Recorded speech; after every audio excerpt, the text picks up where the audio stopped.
I'm sure Big Phil will be able to get them quiet. That's for sure. Part of my charm. Yeah, indeed. Don't we love Americans?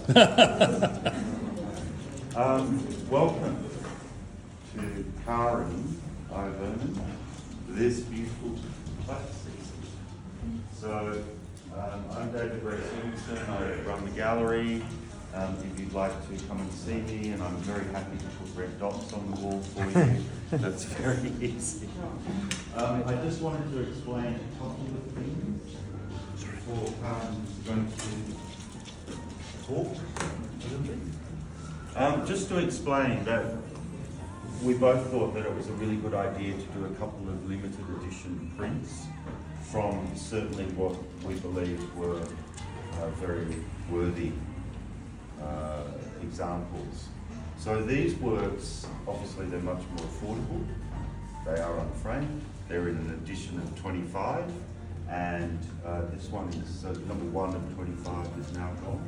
Number 1 of 25 of Margarita's Garden. This is, oh, and that one's gone as well. Okay. So there's only 24 opportunities, right, to procure one of these prints, but of course the originals are on the wall. So I just have to say that it's been an absolute pleasure to work with Karen. She's put an enormous amount of work. The quality of the work is amazing considering the medium, because oil pastel is not an easy thing to work with, as I think most people would understand. So to achieve this quality in your diagnosis, amazing. I'm just amazed by that. Great, very hard-working individual, pleasure to work with, and very happy to have these works hanging in the gallery. So, thank you kindly. Thank you, David. Well done. Thanks, David.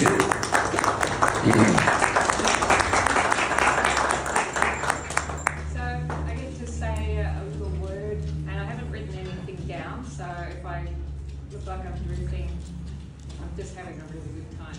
So I just want to say thank you to everyone who's come. It's quite an incredible collection of people here, because there's so many people here from my past. My brother's here, my cousin's here. They haven't seen each other for over 40 years. I've got someone I worked with, feels like 100 years ago, Tim Disher. We worked together at Meriden Girls High School. Linda is here with her family, her parents and her wife. Linda was a student at Meriden Girls High School. And I've got neighbours and an incredible collection of people. Anyway, so thank you all for coming. A little few thanks to make. Stephen from Cottontail Press is responsible for these beautiful prints. He took photographs of the originals, and they are exactly like the originals. Thank you to Jason Murphy. There he is. He's responsible for the catalogue. Very last minute, it was all done. I should say this has taken years to put together, but the catalogue was done this week. All thrown together at the last minute, rushed to the printers on Wednesday and in my hand on Thursday. So spectacular. And thank you to Hope Tree Framing, who did the framing of these beautiful things, making them even more beautiful. And I always tell Neil at Hope Tree that he's the fifth Beatle. He's like the George Martin to artists, because he makes our work look better by doing the great frames. Great thanks to John Handel, who's been playing guitar over there, very quietly and beautifully. Very grateful he's done that. So, and thank you to David, because he's been really lovely to work with hanging this show. And my friend Liz, who's not here at the moment, she helped David. She was my body. She was my substitute, my body double, I should say. And she helped hang all the works with David this week. It's come together so well. And huge thanks to Phil, who has helped me keep on track and help keep me focused. As did these dogs, these beautiful dogs. This is Leonard, here's my muse. This is Lucy, she's Phil's dog really. And Toadie is a gallery assistant. So I just want to quickly, briefly, hopefully, talk about where this started. It's a long journey to to get to my first solo show. Because I actually started artwork when I was very young. My dad was a painter, and I would spend Saturdays with my father at the New South Wales Art Gallery. He would go into work in the morning and then we'd go to the gallery. And I was very little, I was about 5 or 6. And we would stand in front of David's painting, and my father would explain to me why we were standing there for so long, looking at these paintings. And he would talk about the brush strokes and the colours and the contrasts and the mark making and the depths. And so he taught me how to look at a painting and see a painting and not a picture. So I'd actually see beyond that image that you get. And I try to get there in these works.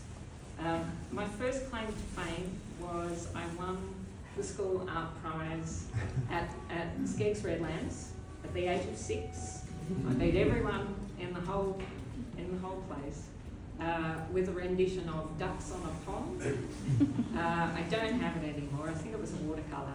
And the reason why Ducks on the Pond was after we'd go to the art gallery, my father would take me across the road to the Botanic Gardens. And I was probably 13 before I found out it was called the Botanic Gardens and not the Duck Ponds. So as far as I was concerned, that's what it was. So I think that combination of art and gardens still comes through in my work. And I moved up here 15 years ago, and I'm always in awe of the vista around. So I spent, this is probably 12 months worth of work. I had hit a big speed bump because I was diagnosed 25 years ago with MS. And in this last 12 months, I've probably had the worst time of having MS. I've been quite fortunate. A lot of people with MS have a much worse time, so I have to say I've been lucky. But it floored me. I was getting hit by a Mack truck. And there were so many times where I thought, I can't do this. I just have to give in and let it go. And I thought, in which case, I will never paint again. So it's not, the thing that I thought about was that I didn't fight MS to get this done. You don't fight it, you have to learn to live with it. You've got to learn to work with it. And it's not stoicism. People come up with, it's drive, it's fight, it's all those things. It's not. It's the simple thing of the human spirit. It just carries you through all these bad things. And doing artwork, for those of us who have done it and do it, it takes you out of yourself. So all that stuff that's on the inside goes away. All the pain goes away. All the inconsistencies go away. And it's so important that we pursue a creative thing. There's the essence of the human spirit.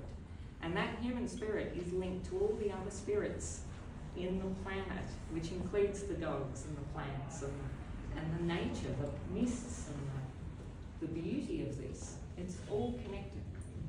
And so I'm hoping that my artwork conveys that connection and gives you that sense of spirit and beauty that's around. So there's 3 things that I can sum this up with, which is life is very short and remarkably unpredictable. If you've got MS, you know unpredictability is just your day-to-day. The second thing is be in the moment. Make the most of this wonderful thing that we have around us, this thankfully beautiful weather, wonderful dogs, wonderful friends. And the third thing is either create something or buy art so that I can keep doing it. So I'll let you all get back to having a drink, and thank you so much for coming.